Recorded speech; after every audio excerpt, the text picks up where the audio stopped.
You teach for Mendoza, which is sports media and management, I believe. Talk about that, if you would, for a moment. What you focus on in that course, the reaction you get from students. I'm sure they love having you as the faculty. It's a terrific real-world example of what's going on. So just any thoughts on that? Well, and I enjoy doing it. I co-teach it with Ken Shanzer, the former president of NBC Sports, and Ken and I share passions.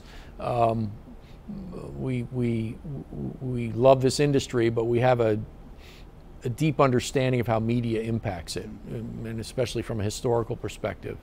And so Ken did a lot of the deals that shaped the modern sports industry, and so between he and I, we share those experiences and talk about the intersection between media and athletics, and the very broad and deep impact it has.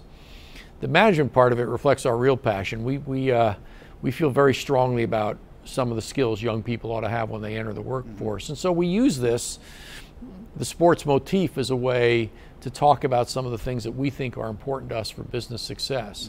We place a lot of emphasis on presentation skills, on decision making, on negotiation strategies. And so we sort of combine the two. The course culminates annually in a negotiation. We take an existing rights deal that's going to come in the next year or two and divide the class into the broadcasters and the rights holder. And we have parallel negotiations, two teams negotiating. They spend months on it and culminates in an evening-long negotiation and has some really interesting outcomes.